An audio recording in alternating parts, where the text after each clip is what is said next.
Hey everybody, how's it going? Welcome back to the arena. Today we're playing Gruul Midrange. No, not Stompy. Well, okay.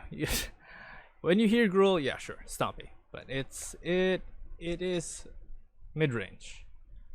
Is the proper term for what we're playing. Because we are mid-range. We're playing it into best of 3, so you may notice that into gameplay we are playing a lot of sideboarding. Now I know a lot of people are intimidated by the thought of playing best of 3. The games are long, but it really makes you a better player. Because the player base, I feel like the player base in best of 3 are veterans, people who have played the game for years.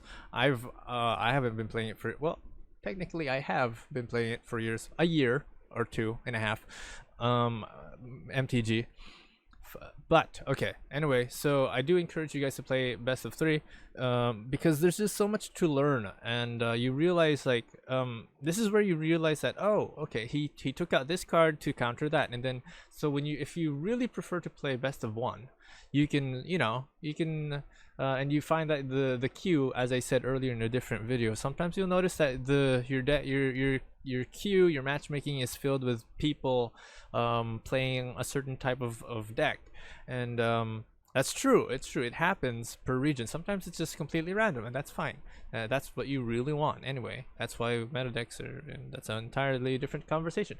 So today we're playing Pelt Collector, Primal Might. We only have one of these, but in our sideboard we actually have 2 more, just in case. Now Primal Might, I've had a lot of success with this deck, not all the time, but when you need it and it's there and you get to use it, it is a wonderful card to have, especially comboed with these big creatures, or if you have like the questing beast in there that can just do a lot of damage. But ideally you want it with like something big like Bone Crusher, or if you have the mana for it, if you have the mana for it, use it on a Zerta Goblin.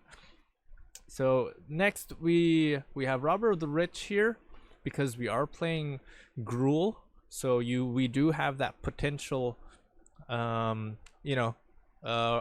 ability, and when you play aggro you kind of tend to run out of cards fast. So that's why Robber of the Rich is kind of a nice thing to have. Also, it's a nice it has reach. Do not ignore the fact that it has reach, so keep that in mind. All of these, like all of the things that your cards have, your creatures have, all of the whatever attributes that they have, you have to keep that in mind, because it really comes in handy.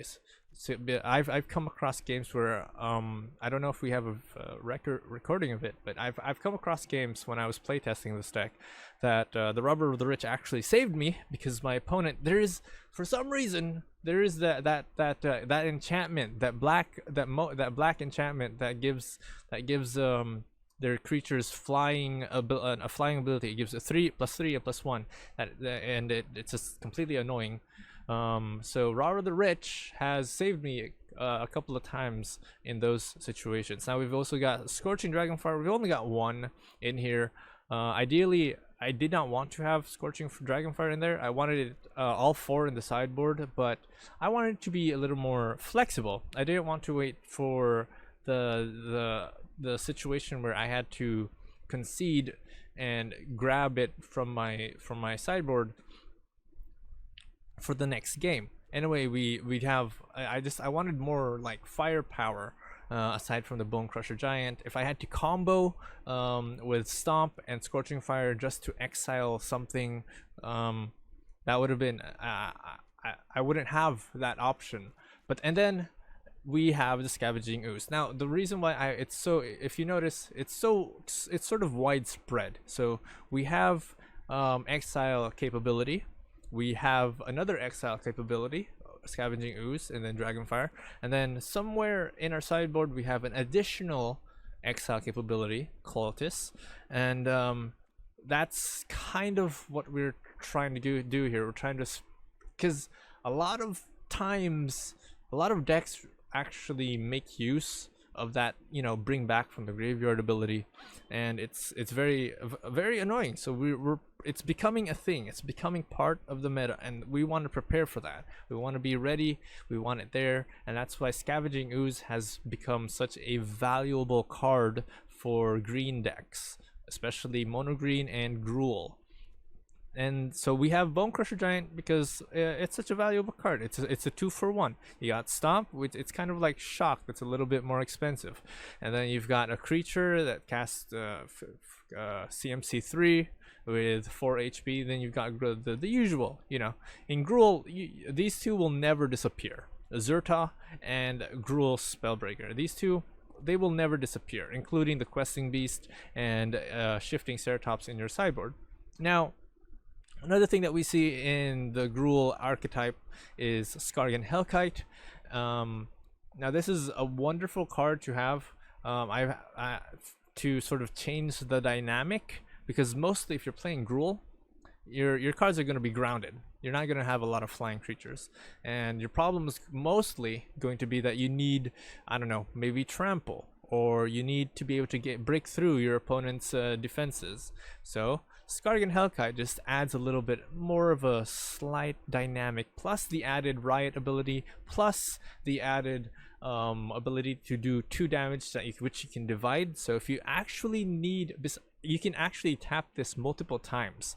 So if you have like 8 mana on the board, use it, and your opponents will say what, 4 at 4 health, use it to kill your opponent. You can do that. Embercleave, not so much success having Embercleave in here, but there were times when, yeah, having Embercleave plus the Questing Beast did wonders.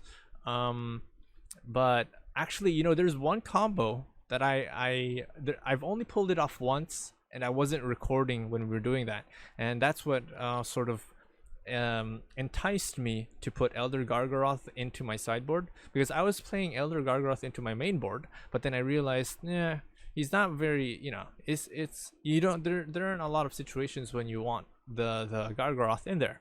So I put him in my sideboard just in case I wanted to sort of replace the Questing Beast, because there will be times when you will want to, especially when you're up against blue. You want more of the Shifting Ceratops and less of you know, other stuff that they can potentially just instantly destroy. And so sometimes when you're up against a creature heavy deck, Elder Gargaroth will sort of help you. Like, Gruul is in that situation where you're not that fast. You're not as fast as, say, Rakdos. You're not as fast as, say, Mono Red or Mono Green. But you have that potential to be fast, and to potentially ramp, and to potentially end up winning in the mid-range game, in the mid game. And so that's why if you ever find yourself up against a mono red, I highly recommend putting in Elder Gargaroth. Of course, if you're up against mono red, you want the stompy stuff, but sometimes just being stompy, just going wide, having all these big creatures isn't enough to fend off the mono reds. So Elder Gargaroth, because it gives you that chance, it gives you that option. Mostly if you're up against mono red, you want the life, you want the gain life, and Elder Gargaroth has vigilance, and it works in tandem with Embercleave. So if you have Embercleave on your Elder Gargaroth, it attacks twice, right?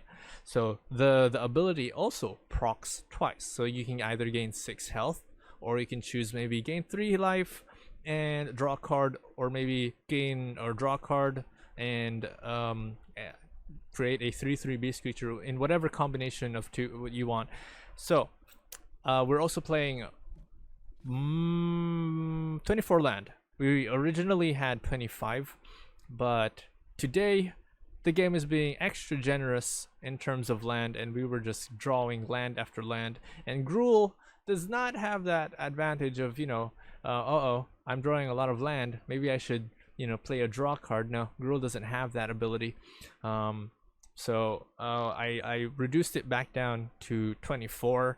I think we can do a lot with just 2 land, we can do a lot with just 3 land, and then just sort of wait it out until we can gain more 5 land is really where the sweet spot. We only really need 5 land to make everything work perfectly, turn by turn by turn.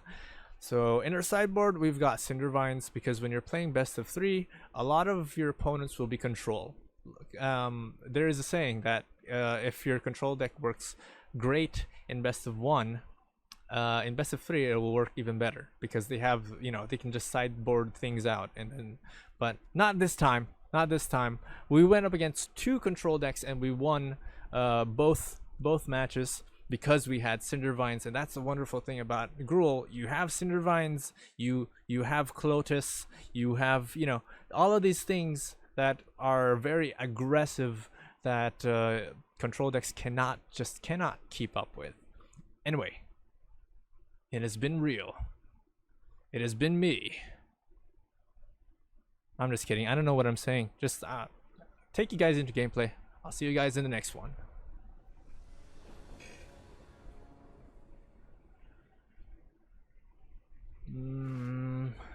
Okay.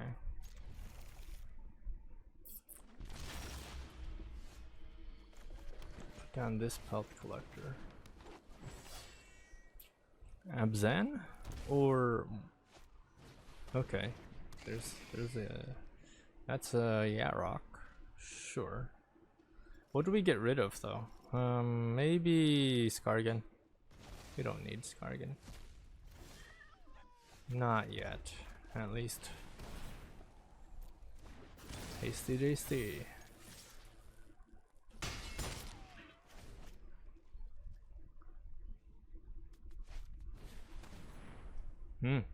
Well, of course he's gonna take away the agonizing remorse. So he's playing control. Looks like we're going to need that Cindervines after all.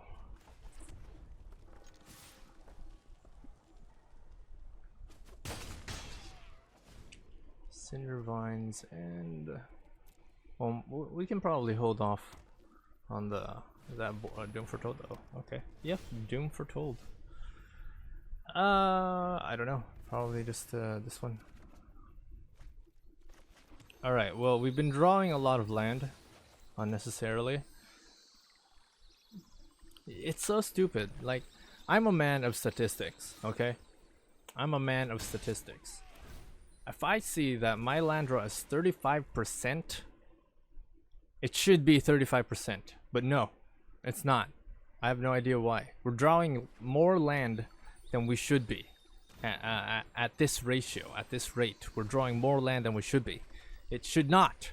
It should not be that way. I have no freaking idea why. 35% is very low versus a 63% non-land draw. I'm looking at the stats right here in my face. You shouldn't be, like, the odds of that should be very, very low.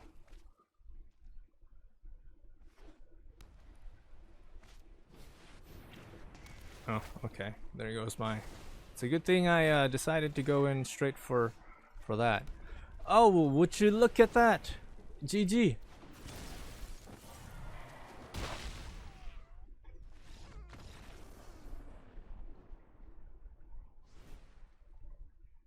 Alright, looks like he is control, and the fact that he has Elspeth Conquers Death. Abzan has no blue. Yeah, the fact that he does have Elspeth Conquers Death, I think I want that Clothis to heal me. Do we want Elder Gargaroth?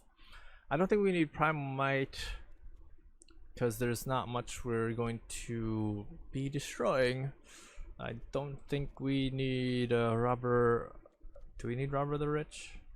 I'm starting to think that we may not need the Scavenging Ooze, but it could come useful in the event that we don't get Clothis. Could be useful. So we have Shifting Ceratops. Probably don't need that either.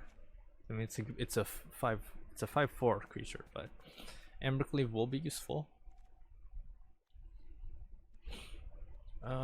I don't wanna, because we're running at 24 land already. This originally we've had 25 in here, so I don't want that. I don't want to like Router of the Rich. Pelt Collector is a great it's a great one to cast. We can probably scrimp on the two the two warriors.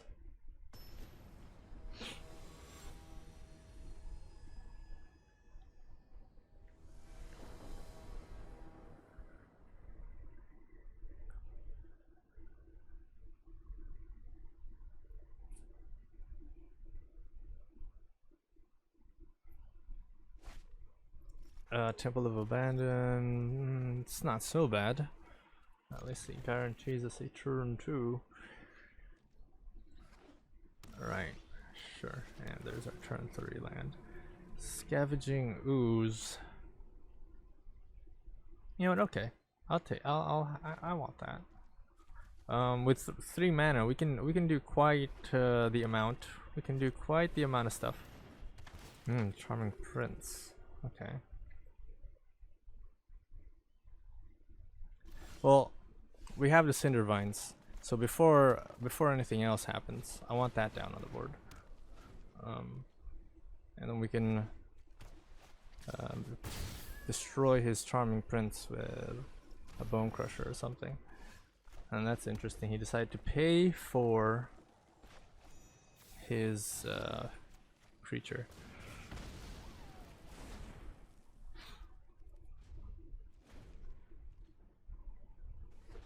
Turn 4 Doom Foretold, or well, I can activate the Cinder Vines to destroy the Doom Foretold. That's not a bad land.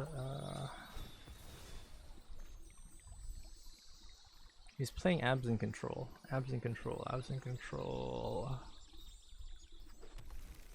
Abs in Control. I think we should start doing some damage. What do you guys think? I think we should start doing some real damage. If he puts down the Doom Foretold, that means that I have to get rid of something, and I think I'm okay with that. He may have just sideboarded in like a Shatter the Sky or more board wipes, because he did lose to me like having an unlimited amount of like creatures and stuff. Yeah, Glass Casket's coming down. Okay. No, okay. No, that's okay. And Oath of Kaya, okay. Yeah, no, okay. I'm okay with that. Yeah. No, that's not really an issue.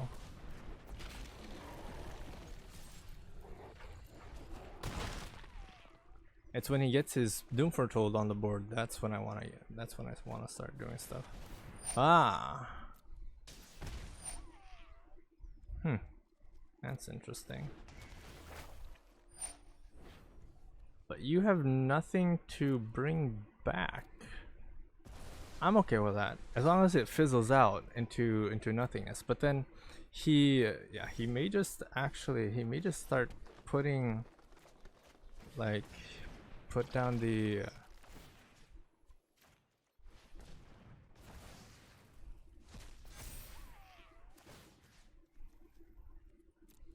I think he sideboarded out the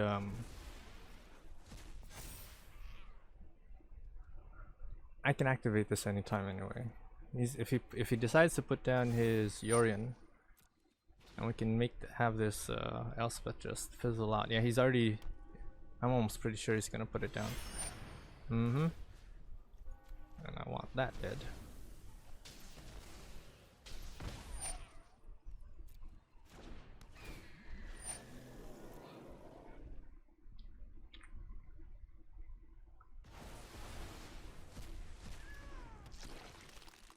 Right. It's gonna come back, so I'm gonna want to get rid of some stuff from his graveyard. Yeah.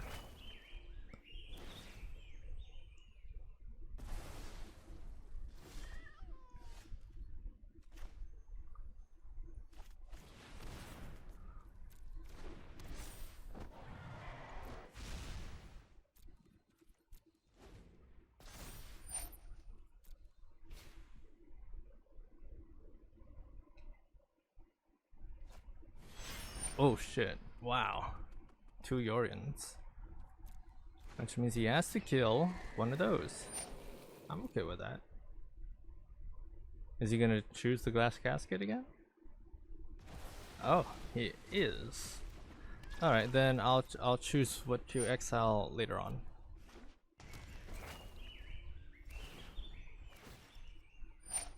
Okay.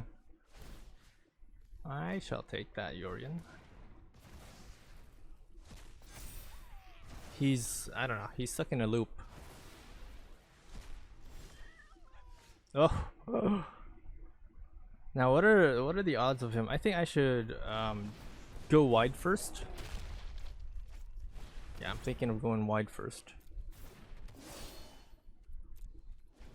See how he reacts to that.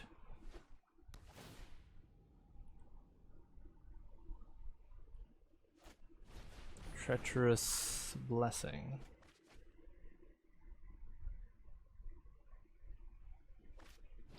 Ooh, rotting register.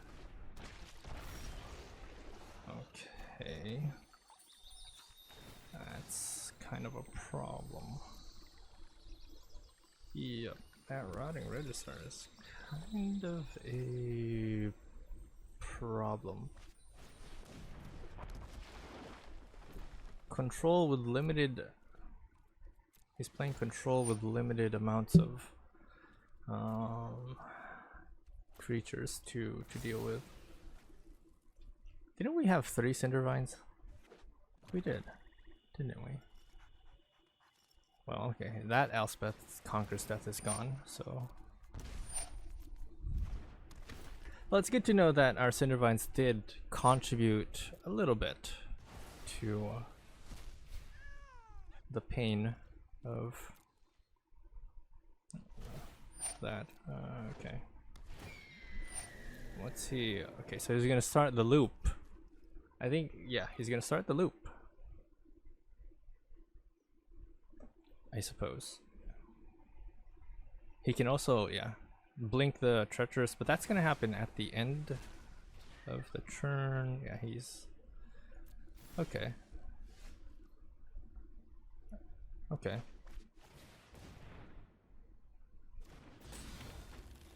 It's gonna happen next turn, I believe. Yeah, just send them all in. I need to draw a card.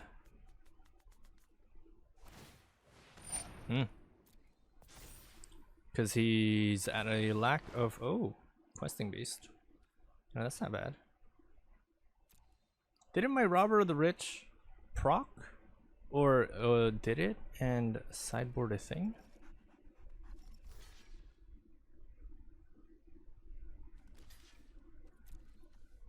I have no creatures. Okay, well before, yeah, so before that dies,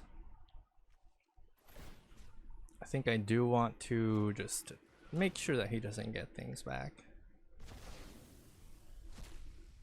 Yeah. Yeah, and I just want to make sure. 1, 2, 3, 4. Yeah, I think we're gonna need that for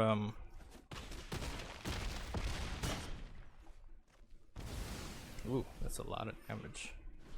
That's a lot of damage.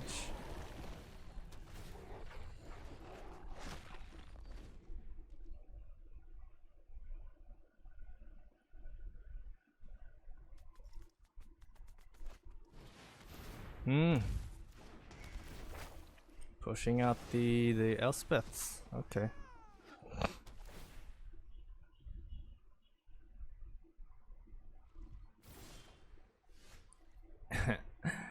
And here comes the land. The crappy land drops.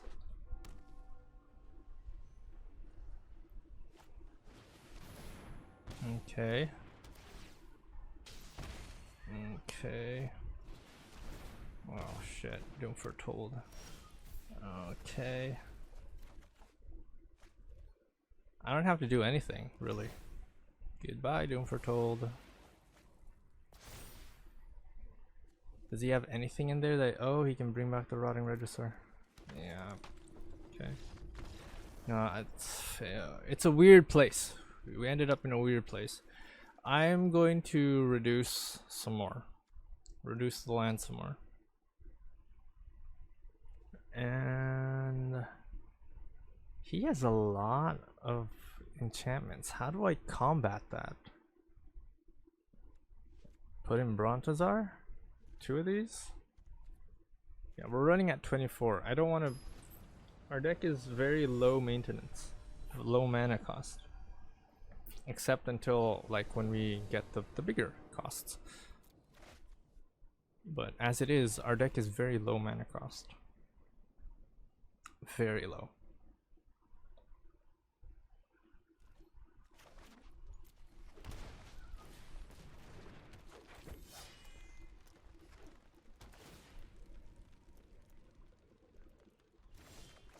Right, okay.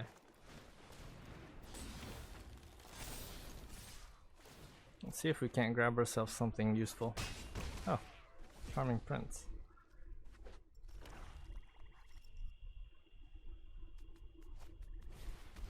And a casket, probably for the Robber of the Rich. Yeah, that's not an issue. That's a non-issue.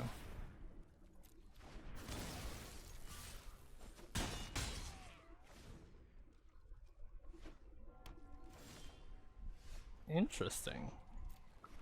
It would seem like my opponent does not have... Oh, he has a removal for it. Okay, D-Spark. That's still gonna... Yeah, so we're doing 5.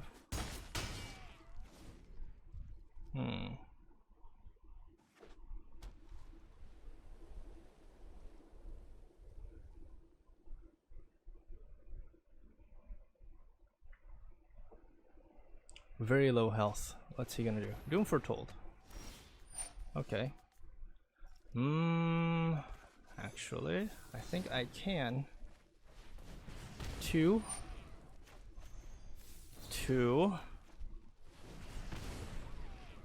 Get rid of Zerta. Yes.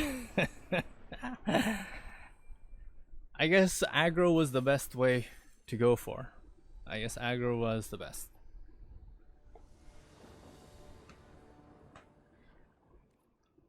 Right, let's go first. 3 of the Scavenging Oozes? Okay, well, okay. And a Scorching, we got the one and only Scorching Fire in our deck. Looks like another control deck. Let's see if we can bait out some control cards, see if... Yep, okay, that's one. How about we throw down this hasty Zerta Goblin? Pretty much useless, except for the early attack. And a Thought Erasure. He probably wants to take out the... Oh! He is threatened! I will take note! He is threatened of the Shifting Ceratops. Note to self, include 4 Shifting Ceratops. Yes.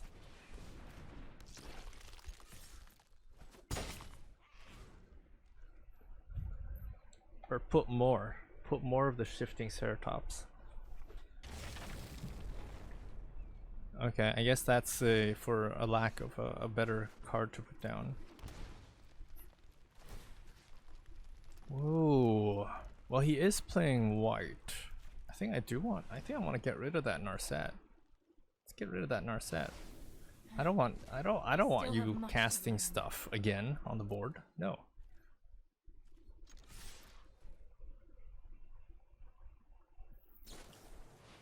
Ah. Omen of the Sun. He does have... Yeah, that does make a bit of sense. No, it's too early. Oh well, I actually have the most opportune time to do this. Yeah. To deal 2 damage. You're just gonna block 1, so So instead of him blocking potentially 4, he's still taking 2 damage.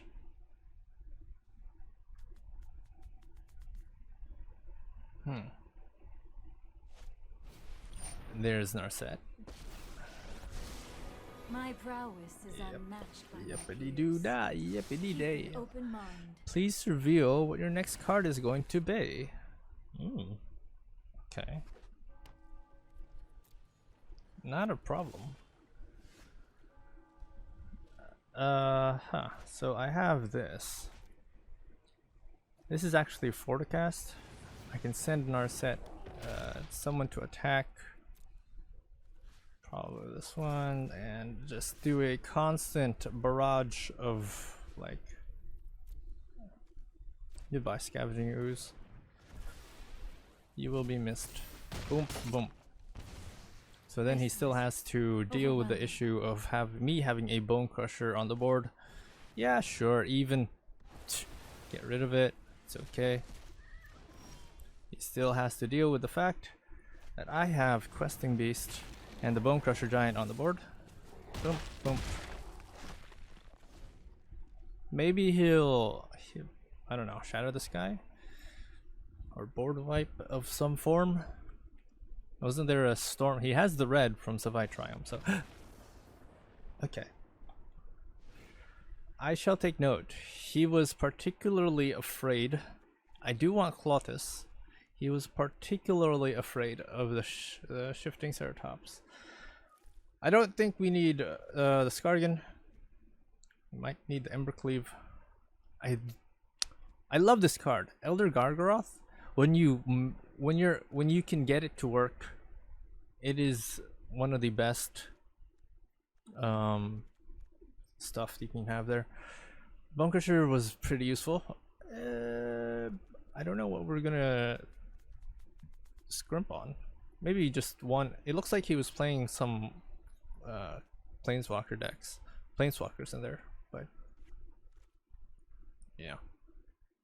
Oh wait, Cindervines. Oh man, he was playing Control. Why don't we? I forgot to put down Cindervines. Damn. Okay, we get Clothis early. Cindervines. I keep forgetting. I was so like, but then in hindsight, you know, I think because Shifting Ceratops isn't much of a threat, especially now that there are so many removals that are monocolored. I think I can turn 3. I just hope he doesn't like Thought Erasure me or something. This is how we defeated him, by doing chip damage. Just by chipping away, chip, he eventually ran out of time, which might be a testament to how we should be playing this deck in various situations. No. All right, we'll put down Clothis. I think he's playing a lot of enchantments. We have nothing against that. He may be hiding a Dance of Mance. Alright, so he decides to pay for that. Wank. Doom. So we sped things up. I think I do want to throw down the Questing Beast for now, followed by the Shifting Ceratops if we get that one land, or if we can milk Clothis for something, for a land or something.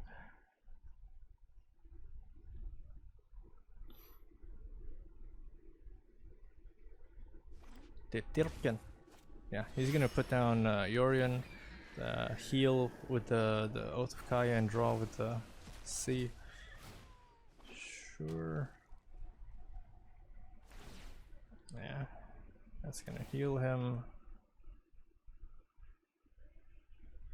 Oh. My dogs are stiff. It's a thunderous. Not my dogs. My dogs. They're stiff. It's thundering and whatnot. You know, I can actually Primal Might. Should we just go for the 4? Just, oh wait, not the 4, the 3? 1, 2, 3. And have it fight the Orion. At least, yeah, when that happens, we do 7 damage to his face. And then Clotus does 2 from whatever.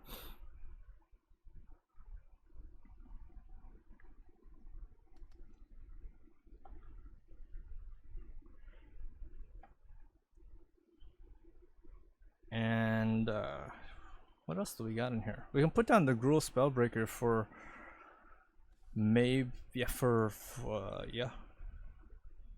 an attack. Oh, what's you gonna bounce? The Questing Beast or Clotus? What you gonna bounce? What you gonna bounce with ma? You've got a tough decision. You bounce the Questing Beast. I've got it. I'm just gonna get it back. Maybe he has Brazen Borrower.